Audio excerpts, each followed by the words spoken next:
আমার চ্যানেলে আপনাদের অনেক অনেক স্বাগত জানাই। আশা করছি আপনারা নিশ্চয়ই খুব ভালো আছেন।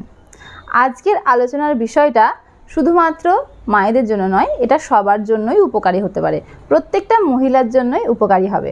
তাই ভিডিওটা অবশ্যই প্রথম থেকে শেষ পর্যন্ত দেখবেন। আজকের আলোচনার বিষয় হচ্ছে মেনস্ট্রুয়াল কাপ।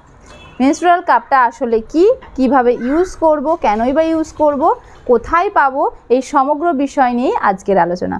তো চলুন আর বেশি কথা না বাড়িয়ে ভিডিওটা শুরু করা যাক। প্রথমেই বলবো যে মেনস্ট্রুয়াল কাপটা আসলে কি।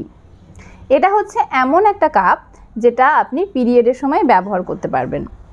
এটা ব্যবহার করলে আপনি আপনার ইচ্ছা মতো আপনি ঘোরাফেরা করতে পারবেন, শুতে পারবেন, সাঁতার কাটতে পারবেন, ছোটাছুটি করতে পারবেন, আপনার যা ইচ্ছা আপনি তাই করতে পারবেন। এটা সিলিকনের তৈরি হয়, ঠিক ছবিতে যেরকম দেখতে পাচ্ছেন এই রকমই হয় এটা দেখতে। সত্যি কথা বলতে যেদিন থেকে আমি মেনস্ট্রুয়াল কাপটা ইউজ করছি সেই দিন থেকে আমি রাতে ঠিকমতো ঘুমাই। পিরিয়ডে যে একটা অস্বস্তি, যে এক কাতেই শুয়ে থাকা বা একটা গায়ে হাতে ব্যথা করা, একটা অস্বস্তি, দুর্গন্ধ, র্যাশ, এই সমস্ত কিছু থেকেই কিন্তু মুক্তি পাবেন এই একটা কাপের দ্বারাই। আপনাদের দেখিয়ে দিই, এই দেখুন কাপটা ঠিক এরকম ফানেলের মতো দেখতে। এই দেখুন এখানে দুটো হোল থাকে আর এইখানে কিন্তু লেখা থাকে যে কত ml এখানে লেখা থাকে। এই দেখুন এখানটায় 5 ml, 15 ml, 10 ml এরকম করে লেখা থাকে। তবে ব্র্যান্ড অনুযায়ী হতে পারে, আমি যে ব্র্যান্ডের ইউজ করছি এটাতে লেখা আছে, অনেক ব্র্যান্ডের লেখা নাও থাকতে পারে। তবে মোটামুটি এইরকমই দেখতে হয় এবং নিচের দিকে একটা টেল মতো থাকে। এই টেলটা থাকলে কি হয়, খুব সহজে এই টেলটা ধরে আপনি বাইরে বার করতে পারেন, তাই জন্য এই টেলটা দেওয়া হয়। তো আপনারা দেখে নিলেন ভালো করে যে মেনস্ট্রুয়াল কাপটা ঠিক কেমন দেখতে হয়। আর এটা যেহেতু সিলিকনের হয় তাই ভীষণ সফট হয়, এটা কোনো সমস্যাই হয় না শরীরের ভিতরে প্রবেশ করালে। এবার বলবো যে এই কাপটা আপনি কিভাবে ইউজ করবেন। এই দেখুন কাপটা যেহেতু সিলিকনের আগেই বললাম তাই ভীষণ সফট। এই কাপটাকে আপনি ফোল্ড করে, মানে কেউ এই রকম সি ফোল্ড করে ইউজ করতে পারেন, মানে এইভাবে ফোল্ড করে যোনিপথের মধ্যে ঢুকিয়ে দিলে এটা যোনিপথের ভেতরে গিয়ে ওপেন হয়ে যাবে এবং খুব সুন্দরভাবে এয়ার টাইট হয়ে যাবে। ঠিক আছে, তো এটা ব্যবহার করার যে পদ্ধতিগুলো আছে, মানে ফোল্ড আপনি কিভাবে করতে পারেন, এই রকম এটাকে এই রকম ফোল্ড করলেই এই দেখুন সি এর মতো দেখতে হয়ে যাবে। তখন আপনি ইজিলি এইখান দিয়ে ঢুকিয়ে এই দেখুন ভেতরে গেলেই এটা পপ করে একটা আওয়াজ হবে এবং এটা খুলে যাবে। এই একটা গেল। এছাড়াও আর একটা পদ্ধতি হতে পারে যে দেখুন এরকম করলে এই যে এই মুখের কাঁচটা কিছুটা ছুঁচলো হয়ে যাচ্ছে। মুখের কাঁচটা যখন ছুঁচলো হয়ে যাবে, ছোট্ট হয়ে যাবে, তখন আপনি ইজিলি এখান দিয়ে ঢুকিয়ে দিতে পারবেন এবং আঙুল দিয়ে কিছুটা নাড়াচাড়া করলে এই দেখুন এটা খুব সুন্দর, দেখেছেন কত সুন্দরভাবে ভেতরে গেলে ওটা খুলে যাচ্ছে। তো এইভাবে কিন্তু ইউজ করতে পারেন। তবে বলে রাখি যারা অবিবাহিত তাদের ক্ষেত্রে হয়তো প্রথম একটু সমস্যা হবে, আমি মানছি তাদের সমস্যা হবে, কিন্তু যারা বিবাহিত তাদের ক্ষেত্রে কোনো সমস্যাই হবে না। যতটুকু অস্বস্তি বোধ হচ্ছে সেইটুকু আপনি ধীরে ধীরে ইউজ করতে করতেই কিন্তু আপনি ইউজ টু হয়ে যাবেন। মানে আপনার যেটা মনে হচ্ছে দেখেই যে ভয় লাগছে, আমি এত বড় জিনিসটা কিভাবে যোনিপথ দিয়ে প্রবেশ করাবো বা ভেতরে গেলে খুলবে কি না, বা নিজের একটা অস্বস্তি যে শরীরের মধ্যে কিছু হবে কি না, যে ভয়টা আপনারা দেখে পাচ্ছেন মনে হচ্ছে, সেটা কিন্তু এতটাও ভয়ের বিষয় নয়। বিবাহিত মহিলাদের ক্ষেত্রে তো একদমই ভয়ের বিষয় নয়। যদি আপনি ঠিকঠাকভাবে সেট করতে পারেন, প্রথম যদি অস্বস্তি হয়ও ধীরে ধীরে ইউজ করতে করতে আপনি নিজেই দেখবেন যে বুঝে যাবেন কিভাবে ইউজ করতে হবে বা কিভাবে আপনার কমফোর্টেবল মনে হচ্ছে। এবার বলি যে এই মেনস্ট্রুয়াল কাপটা শরীরে প্রবেশ করার সময় আপনার বডি পশ্চার কেমন হবে। মানে আপনি যেমন তেমনভাবে প্রবেশ করাতে চাইলে কিন্তু সেটা আপনার পক্ষে কষ্টসাধ্য হবে। সবথেকে ভালো পদ্ধতি হচ্ছে আপনি যেভাবে পটি করতে বসেন, সেটা ইন্ডিয়ান স্টাইল হোক বা কোমোটে হোক, যেভাবেই হোক না কেন, আপনি পটি করতে বসার মতো করে বসবেন, বসে তারপরে ওই রকম ফোল্ড করে যোনিপথ দিয়ে ঢুকিয়ে দেবেন এবং কিছুটা আঙুল দিয়ে যদি প্রেস করেন তাহলে দেখবেন ওটা ধীরে ধীরে ভেতরে ঢুকে যাচ্ছে এবং এয়ার টাইট হয়ে যাবে। তারপরে আপনার যে ব্লাডটা বেরোবে সেই ব্লাডটা ওখানে গিয়ে জমা হবে। তারপর যখন বার করার সময় আসবে, যখন ব্লাড ভর্তি হয়ে যাবে, তখন আপনি কিভাবে বার করবেন আপনাদের দেখিয়ে দিই। ধরুন কাপটা এই জায়গায় আছে, এবার আপনি এখানে একটা আঙুল দিয়ে এরকম চাপ দিলেই কিন্তু দেখুন ফাঁকা হয়ে যাচ্ছে, এখান দিয়ে এবার এয়ার পাস করতে পারবে। তখন আপনি ধীরে ধীরে এটা টেনে নিলেই কিন্তু খুব ইজিলি এটা বেরিয়ে যাবে। এবার আপনি ব্লাডটা ফেলে দিন, ফেলে দিয়ে নর্মাল ট্যাপের জলে পরিষ্কার করে নিন, আবার এটা আপনি ইউজ করতে পারবেন। অনেকে হয়তো টেনশন করেন যে এটা ভেতরে গিয়ে কোথাও পেটের মধ্যে হারিয়ে যাবে কিনা বা কোথাও চলে যাবে কিনা, সেটা একদমই টেনশনের কিছু নেই। দেখুন আমাদের শরীরের গঠন ঠিক এইরকম, জরায়ুর মুখটা দিয়ে প্রবেশ করানোর পরে এখানে দেখুন ঠিক এইরকম একটা শেপ আছে, এখানে গিয়ে এই জায়গাটাতে কাপটা গিয়ে আপনার এয়ার টাইট হয়ে লেগে যাবে। এখানে কিন্তু ওপর দিকে কোনো জায়গা নেই বা পেটের মধ্যে কোনো ফাঁকা নেই যে যেখান দিয়ে আপনার কাপটা প্রবেশ করে আবার পেটের মধ্যে কোথাও হারিয়ে যেতে পারে। সেটা কিন্তু আপনার ছবিটা ভালো করে দেখুন, দেখলেই বুঝতে পারবেন যে এখান দিয়ে চলে যাওয়ার মতো কিন্তু কোনো জায়গা নেই। এবার কাপটা কিভাবে আপনি পরিষ্কার করবেন সেটা বলি। পিরিয়ডের প্রথম দিন যখন আপনি কাপটা ইউজ করছেন তার আগে ভালোভাবে কিন্তু 5 থেকে 10 মিনিট জলে ফুটিয়ে নিয়ে তারপরে কাপটা ইউজ করবেন। তারপর আপনি ইউজ করছেন যতদিন আপনার পিরিয়ডের টাইম, সেই টাইমটা ইউজ করছেন। নর্মাল ট্যাপের জলে ধুয়ে নিয়ে আবার ইউজ করছেন, নর্মাল ট্যাপের জলে ধুয়ে নিয়েছেন আবার ইউজ করছেন, এই প্রসেস কন্টিনিউ চলছে। তারপর লাস্ট যেদিনকে আপনার পিরিয়ড আবার ভালো হয়ে যাচ্ছে, যেদিনকে আর ইউজ করবেন না, তখন আবার আপনি গরম জলে ভালোভাবে ফুটিয়ে নিয়ে তারপর সেটা শুকিয়ে আপনার যে পাউচের ভেতরে কাপটা দিয়েছিল সেই পাউচের ভিতরে সুন্দর করে বন্ধ করে আবার রেখে দিন পরের মাসে ইউজ করার জন্য। তবে এই কাপ পরিষ্কার করার জন্য একটা লিকুইডও পাওয়া যায়, একটা ওয়াশ পাওয়া যায়, সেই কাপ পরিষ্কার করার জন্য সেই লিকুইডটাও আপনারা কিনতে পারেন। তবে আমার মনে হয় বেস্ট হচ্ছে ফুটিয়ে ইউজ করাটা, ফুটালে সমস্ত রকমের জীবাণুটাই কিন্তু ধ্বংস হয়ে যাচ্ছে। যদি আপনি ভালোভাবে কাপটা পরিষ্কার করে ইউজ না করেন তাহলে কিন্তু সেই ক্ষেত্রে তার ভিতরে বিভিন্ন রকমের জীবাণু থেকে যায় এবং আপনার শরীরে কিন্তু ইনফেকশন হওয়ার একটা চান্স থাকে। এবার বলবো যে কাপ ইউজ করার আগে আপনাকে কি কি হাইজিন মেনটেন করতে হবে। অবশ্যই আপনার নখ ছোট ছোট করে কাটা থাকতে হবে, কারণ যেহেতু আপনি শরীরের মধ্যে আপনার আঙুলটাকে প্রবেশ করাচ্ছেন তাই আপনার আঘাত লেগে যাওয়ার চান্স থাকে। এছাড়াও নিজের প্রাইভেট পার্টগুলোকেও পরিষ্কার করে রাখতে হবে, না হলেও কিন্তু যখন আপনি কাপটা প্রবেশ করাবেন তখন আঘাত লেগে যাওয়ার চান্স থাকে। তাছাড়াও যখন আপনি কাপটাকে নিজের শরীরে প্রবেশ করাচ্ছেন তখন হাতগুলো ভালোভাবে পরিষ্কার করে নেবেন। নোংরা হাত থেকেও কিন্তু নিজের শরীরের ভেতরে, নিজের প্রাইভেট পার্টগুলোর ভেতরে কিন্তু ইনফেকশন হতে পারে। এবার বলবো যে আপনার জন্য সঠিক কাপ সাইজ কোনটা হবে। কাপ সাইজ বেছে নেওয়ার জন্য আপনাকে কতগুলো বিষয় মাথায় রাখতে হবে। 1 নাম্বার হচ্ছে আপনি বিবাহিত না অবিবাহিত। যদি আপনি নিয়মিত শারীরিক মিলন করেন সেই ক্ষেত্রে আপনার কাপ সাইজ একরকম হবে, আর যারা ভার্জিন তাদের ক্ষেত্রে কিন্তু কাপ সাইজ অন্যরকম হবে। সেই ক্ষেত্রে যারা ভার্জিন তাদের ক্ষেত্রে স্মল হবে কাপ সাইজ, আর যারা বিবাহিত তাদের ক্ষেত্রে মিডিয়াম বা লার্জ হবে। যদি বাচ্চা নর্মাল ডেলিভারি হয়ে থাকে তাহলেও কিন্তু কাপ সাইজ লার্জ হবে। এছাড়া ফ্লোয়ের ওপর নির্ভর করে, হেভি ফ্লো হচ্ছে না মিডিয়াম ফ্লো হচ্ছে না কম ফ্লো হচ্ছে। যদি হেভি ফ্লো হয় তাহলে লার্জ লাগবে বা মিডিয়াম লাগবে, আর যদি কম ফ্লো হয় তাহলে স্মলে হয়ে যেতে পারে। এবার বলবো যে কাপ কতক্ষণ পর পর বার করতে হয়। দেখুন এটা যার যার শরীর অনুযায়ী কার কেমন ফ্লো হচ্ছে সেই অনুযায়ী কিন্তু এটা নির্ভর করে, তবুও মোটামুটি একটা ধারণা দিয়ে দিই। হেভি ফ্লোয়ের দিনগুলোতে মোটামুটি 2-3 ঘন্টা পর পর কিন্তু খোলার প্রয়োজন হয়, বা যাদের অতিরিক্ত ফ্লো হয় তাদের কিন্তু এই হেভি ফ্লোয়ের যে 2 দিন বা 3 দিন 2-3 ঘন্টা পর পর বার করার প্রয়োজন হয়। আর নর্মাল যে দিনগুলো থাকে বাকি দিনগুলোতে, সেই দিনগুলোতে 6-7 ঘন্টা পরেও আপনি খুলতে পারেন।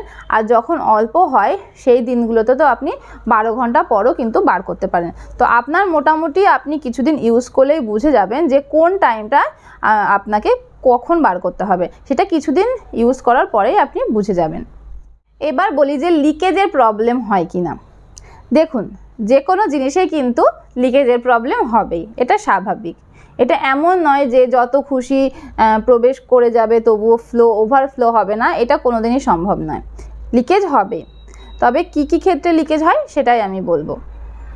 যদি ওভারফ্লো হয়ে যায়, হয়তো ওভারফ্লো হয়ে গেছে আপনি টাইমটা ঠিকঠাক বুঝতে পারেননি, সেই ক্ষেত্রে তো লিকেজ হবে, এটা স্বাভাবিক। এছাড়াও যদি কাপটা ঠিকঠাকভাবে এয়ারটাইট হয়ে না বসে যায় তাহলে কিন্তু লিকেজ হতে পারে। মানে হয়তো আপনি প্রবেশ করিয়েছেন ঠিকঠাকভাবে ওটা সেট হয়নি, তাহলে হতে পারে লিকেজ।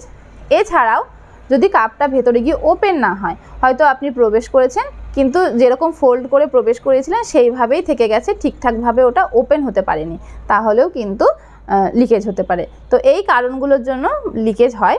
এছাড়াও যখন আপনি কাপ কিনবেন তখন ভালো কোনো ব্র্যান্ডের কিনবেন, কারণ অনেক সময় যদি কমা কোনো ব্র্যান্ডের কিনলেন, ঠিকঠাকভাবে ওপেন হলো না বা সেটা বেশি ফ্লেক্সিবল হলো না, তাহলে কিন্তু লিকেজের প্রবলেম হতে পারে।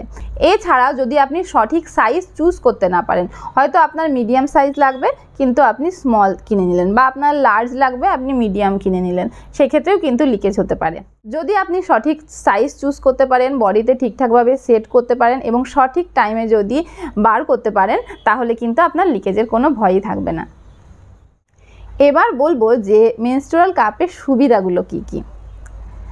প্রথম হচ্ছে এটা পরিবেশ দূষণ করে না। প্রত্যেক মাসে একটা মহিলার কতগুলো প্যাড লাগে, সেই পরিমাণ প্যাড আমরা পরিবেশে ফেলে দিই, মাটিতে গিয়ে সেগুলো মেশেও না, তাহলে এটা মাটি দূষণ করে। অনেকে আবার পুড়িয়ে দেয়, তাহলে সেটা বায়ু দূষণ করে। এছাড়া এগুলো আমরা ইউজ করে যখন বাইরে ফেলে দিই তখন কিন্তু পশুতে ছিঁড়ে খায়, কুকুর, শেয়াল বিভিন্ন পশুতে ছিঁড়ে খায়, সেটা তাদের শরীরের পক্ষেও কিন্তু ক্ষতিকর। তাহলে পরিবেশের জন্য কিন্তু প্যাড ভীষণভাবে ক্ষতিকর। তো আপনি যদি এই কাপটা কিনে নেন তাহলে এই কাপটা কম করে আপনার 10 বছর যাবে, এবং এই 10 বছরে আপনার কতগুলো প্যাড ইউজ করা হতো যেটা কিন্তু মাটিতে মিশতো না, মাটির মধ্যে জমে থাকতো, তাহলে পরিবেশে কতটা ক্ষতি হতো। কিন্তু আপনি এই একটা কাপ কিনে তাহলে পরিবেশটাকে রক্ষা করতে পারছেন। পরিবেশের সাথে সাথে আমাদের নিজেদেরও অনেকগুলো সুবিধা হচ্ছে। কি, প্যাড কিনতে আমাদের কত টাকা খরচ হয়, দিন দিন যেভাবে আরও দাম বাড়ছে তাতে আপনি কত টাকা খরচ হয় একবার ক্যালকুলেট করে দেখুন তো। কিন্তু এই একটা কাপ কিনলে যদি 10 বছর যায় তাহলে আপনার কতটা পরিমাণে টাকা সাশ্রয় হচ্ছে, তাই না? সব থেকে ইরিটেটিং যেটা লাগে সেটা হচ্ছে দুর্গন্ধ। এই কাপ ইউজ করলে কিন্তু একদম কোনো রকম দুর্গন্ধই থাকে না। তারপরে কি 2 নাম্বার, এই কাপ ইউজ করলে আপনার শরীরে র্যাশ হওয়ার চান্স থাকবে না। প্যাডে যে ন্যাপকিনে যে র্যাশ হতো শরীরের ভেতরে, সেই র্যাশটা কিন্তু আর কাপের ফলে হবে না। এছাড়া মেনস্ট্রুয়াল কাপে লিকেজের প্রবলেম নেই বললেই চলে। যখন আমি স্যানিটারি ন্যাপকিন ইউজ করতাম তখন রাতে ঘুমাতে গেলে ঘুম হতো না, এপাশ ওপাশ হতে পারতাম না, এক কাতে শুয়ে থাকতাম, কোনো নড়াচড়া নেই, চুপচাপ শুয়ে থাকা মরার মতো। তো এইভাবে করে রাতে ঘুম হতো না, সারাটা দিন শরীর খারাপ করতো। কিন্তু যেদিন থেকে আমি কাপ ইউজ করছি, সত্যি কথা বলতে আমার এত সুন্দর ঘুম হয় রাতে, এবং গায়ে হাতে ব্যথা করে না, কারণ এক কাতে শুয়ে থাকলে তো গায়ে হাতে ব্যথা করবে, এটা স্বাভাবিক। তাই এখন গায়ে হাতে ব্যথাটাও অনেকাংশে কমে গেছে এবং রাতে ঘুম ভালো হচ্ছে, সারাটা দিন আমার খুব ভালো যাচ্ছে, এবং আমি নিজে ফিল করতেই পারি না যে আমার পিরিয়ডের টাইম চলছে। তাই লিকেজের প্রবলেমটা একদমই থাকবে না যদি আপনি সঠিকভাবে এটাকে ইউজ করতে পারেন। নেক্সট কি, এটা ক্যারি করা খুবই সহজ, ছোট্ট একটা জিনিস, এবং ওনারা দেয়ও খুব সুন্দর একটা প্যাকেজিংয়ের মাধ্যমে। আপনি নিজের ব্যাগের কোনায় রেখে দিন, ব্যাস, আপনার আর কোনো টেনশন নেই। অন্যদিকে স্যানিটারি ন্যাপকিন ইউজ করলে আপনাকে এত ন্যাপকিন কিন্তু নিয়ে, যদি আপনি ট্রাভেল করতে চান তাহলে এত ন্যাপকিন নিয়ে আপনাকে ট্রাভেল করতে হয়, এবং বাইরে কোথায় চেঞ্জ করবেন, কোথায় ফেলবেন, সেটারও একটা ঝামেলা থেকে যায়। কিন্তু এটার ক্ষেত্রে সেটা একদমই নয়, আপনি বাথরুমে গিয়ে ফেলে দিন, নর্মাল জলে ধুয়ে আবার ইউজ করে নিন। মেনস্ট্রুয়াল কাপের এত সুবিধা আপনারা দেখতে পেলেন। সমস্যা শুধু একটাই, কি, সঠিকভাবে প্রবেশ করাতে গিয়ে আপনাদের ভীতি। আপনারা যদি ভীতিটা কাটিয়ে উঠতে পারেন, যদি মেনস্ট্রুয়াল কাপে ইউজ টু হয়ে যেতে পারেন, তাহলে দেখবেন যে এর থেকে সুবিধা এবং এর মতো লাইফ চেঞ্জিং একটা জিনিস আর জীবনে আপনি কখনো দেখেননি। আপনি যদি ভালোভাবে ইউজ করতে পারেন তাহলে আপনি নিজেই ফিল করতে পারবেন যে আপনার কাপ ইউজ করার আগের দিনগুলো কেমন গেছে আর কাপ ইউজ করার পরের দিনগুলো কেমন গেছে। শুধু একটু ভীতিটা কাটিয়ে উঠতে পারলে, নিজেকে ঠিকঠাক অ্যাডজাস্ট করে নিতে পারলেই কিন্তু দেখবেন যে কত সুবিধা কাপ ইউজ করাতে। দেখুন, পিরিয়ডের টাইমগুলোতে যোনিপথ এমনিতেই পিচ্ছিল হয়ে থাকে, তাই নর্মাল সময়ে যদি আপনি কাপটা ইউজ করতে যান তাহলে কিন্তু শরীরের ভিতরে প্রবেশ করাতে পারবেন না। কিন্তু পিরিয়ডের টাইমে যেহেতু পথটা পিচ্ছিল হয়ে থাকে, তাই যেভাবে আমি ফোল্ড করে আপনাদের দেখালাম ওইভাবে ফোল্ড করে এবং ওইভাবে বসে যদি আপনি প্রবেশ করান তাহলে কিন্তু ধীরে ধীরে দেখবেন আপনি এটাতে অভ্যস্ত হয়ে যাবেন। হ্যাঁ, আমি মানছি প্রথম মাসে হয়তো সত্যিই সমস্যা হবে, প্রত্যেকের সমস্যা হয়, কিন্তু ধীরে ধীরে আপনি এটাতে ইউজ টু হয়ে যাবেন। আর একটা প্রশ্ন থাকে যে শরীরের ভেতরে গিয়ে কোনো রকম সমস্যা হয় কিনা বা ইরিটেশন হয় কিনা বা আমি বুঝতে পারি কিনা। এটা ইউজ করার পরে ঠিকঠাকভাবে যদি আপনি ইউজ করতে পারেন তাহলে দেখবেন কিছুই বুঝতে পারবেন না যে আপনার শরীরে এক্সট্রা কোনো একটা জিনিস ঢুকেছে, সেটা আপনি ফিলই করতে পারবেন না। হ্যাঁ, কখনো সখনো হয়তো একটু হয়তো নড়াচড়া করলে বা একটু উপর হয়ে শুলেন, সেক্ষেত্রে হয়তো মনে হতে পারে যে হ্যাঁ কিছু একটা আছে, কিন্তু তার জন্য আপনার ব্যথা হবে না বা কোনো কিছুই হবে না। আপনি নর্মালভাবে থাকলে বুঝতেই পারবেন না যে আপনার শরীরে কোনো একটা জিনিস প্রবেশ করানো আছে। এবার এক্সট্রা কয়েকটা কথা বলে নিই। নর্মাল ফ্লোয়ের দিনগুলোতে কোনো রকম সমস্যা হবে না, আপনার কোনো লিকেজ প্রবলেম হবে না। কিন্তু যদি হেভি ফ্লোয়ের দিনগুলো বা হয়তো আপনি বাইরে কোথাও ট্রাভেল করছেন, ঠিকঠাক টাইমে আপনি ওটাকে ওয়াশ করতে পারবেন না, সেই ক্ষেত্রে আপনি চাইলে কাপের সাথে সাথে একটা কিন্তু স্যানিটারি ন্যাপকিন ইউজ করতে পারেন। আপনার যদি নিজের ভয় লাগে বা প্রথম যে মাসে ইউজ করছেন সেই মাসে আপনি চাইলে কাপের সাথে সাথে আর একটা স্যানিটারি ন্যাপকিন ইউজ করতে পারেন নিজের সেফটির জন্য, আপনার যদি নিজের মধ্যে কনফিডেন্ট না থাকে। এছাড়াও যে কদিন হেভি ফ্লো হয়, যদি লিকেজের প্রবলেম মনে হয় তাহলে ইউজ করতে পারেন। স্যানিটারি ন্যাপকিনের থেকেও একটা ভালো হয়, আমি নিজে কাপড়ের ন্যাপকিন ইউজ করি। মানে আমি যেহেতু একটা জায়গায় কাজ করি, ঘন্টার পর ঘন্টা আমাকে বাইরে থাকতে হয়, সব সময় টাইম মেনটেন করে আমি জিনিসটা ওয়াশ করতে পারি না। বিশেষ করে হেভি ফ্লোয়ের দিনগুলোতে আমার একটু নিজের মধ্যে কনফিডেন্সটা কম থাকে যে ওভারফ্লো হয়ে যাবে কিনা বা আমি ঠিকঠাক টাইমে ক্লিন করতে পারবো কিনা। তখন আমি কাপড়ের, এই যে ছবিতে দেখতে পাচ্ছেন, কাপড়ের এই ন্যাপকিনটা আমি কাপের সঙ্গে সঙ্গে ইউজ করি। তাতে যদি দু এক ফোঁটা যদি লিকেজ প্রবলেম হয়ে যায় তাহলে কিন্তু আর সেটা আমার জামা কাপড়ে লাগবে না। এটা সাধারণত হয় না, আমি ঠিকঠাক টাইমেই ক্লিন করতে পারি, লিকেজ প্রবলেম খুব একটা হয় না, তবুও আমি হেভি ফ্লোয়ের দিনগুলোতে এটা ইউজ করি। তো আপনারা চাইলে কিন্তু এটা কাপের সাথে সাথে ইউজ করতে পারেন যদি থেকে। এবার বলি মেনস্ট্রুয়াল কাপ আপনি কোথায় কিনতে পাবেন। মেনস্ট্রুয়াল কাপ আপনি কোনো শপিং মলে বা সুপার শপগুলোতে পেয়ে যেতে পারেন। তাছাড়া যদি না পান, অনলাইনে আপনি পাবেন। আমি অনলাইনে কিনেছিলাম।